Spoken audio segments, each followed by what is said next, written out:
Seorang wanita cantik ini baru saja melepas pakaiannya, dan hendak mandi air panas di danau.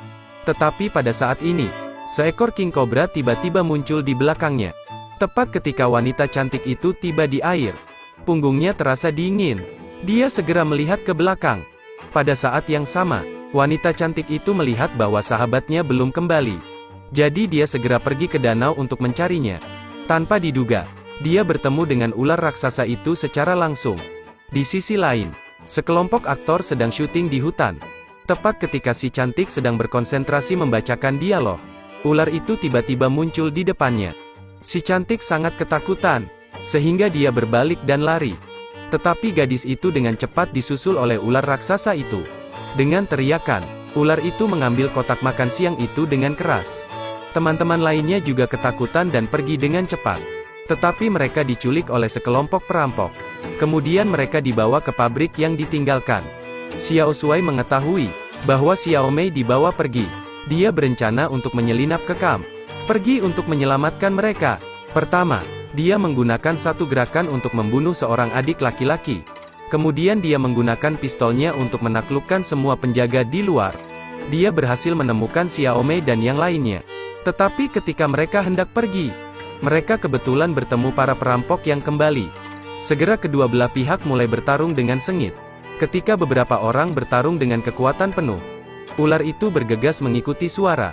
Wanita itu mengangkat pistol dan bergegas menembak ke arahnya dengan gila. Ular itu tampaknya tidak berpengaruh apa-apa. Sebaliknya, itu membuat ular raksasa itu marah dan menelannya dalam satu gigitan. Melihat ini, Xiao Shuai dan yang lainnya buru-buru pergi. Tetapi ular raksasa yang tidak diberi makan itu melaju dengan kecepatan 300 meter per detik. Dia dengan cepat mengejar mereka. Tepat ketika mereka mengira cuaca akan dingin, ular raksasa lain muncul di jalan di depan. Kobra besar itu tiba-tiba muncul di tengah jalan. Tepat ketika beberapa orang tidak tahu harus berbuat apa, perampok itu juga menyusul dan mengeluarkan bazooka untuk meledakkan mereka. Xiao Shuai tidak peduli ketika dia melihat ini. Dia hanya menginjak pedal gas dan bergegas menuju ular raksasa itu. Perampok itu menembakkan misil. Xiao Shuai mengelak dengan fleksibel. Rudal itu baru saja mengenai ular raksasa itu. Ular raksasa itu segera ditelan oleh ular lain yang lebih besar. Xiao Shuai kehabisan bahan bakar sebelum dia bisa pergi jauh. Mereka tidak punya pilihan selain keluar dari mobil. Tetapi ketika mereka sedang mengemasi barang-barang mereka, ular raksasa itu mengejar lagi. Mengambil keuntungan dari kebingungan, Xiao Shuai dan ketiganya bergegas berlari ke hutan. Tapi ini bukan cara untuk kabur. Jadi Xiao Shuai berencana mengorbankan dirinya untuk merayu perhatian ular raksasa. Da Zhuang dan Xiao Mei mengendarai kapal untuk pergi. Tetapi karena Da Zhuang mengambil telur ular itu, ular raksasa itu segera mencium bau telur. Dia mengejarnya. Xiao Mei tahu bahwa ular raksasa itu datang untuk mengambil telur ular. Jadi dia ingin melemparkannya ke dalam air. Tetapi tiba-tiba dia dihentikan oleh Da Zhuang.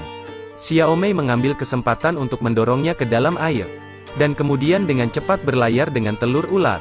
Ular raksasa itu menelannya dalam satu gigitan. Xiao Mei memeluk telur ular itu. Kemudian menemukan Xiao Shuai. Setelah berdiskusi, keduanya memutuskan untuk menggunakan telur ular untuk membunuh ular raksasa yang berbahaya. Kemudian mereka pergi ke sarang ular raksasa. Setelah ular raksasa itu mencium bau manusia, dia segera keluar dari air. Melihat hal tersebut, keduanya segera memasukkan bom ke dalam telur ular. Tepat ketika ular raksasa itu membuka mulutnya yang berdarah dan ingin menerkam mereka.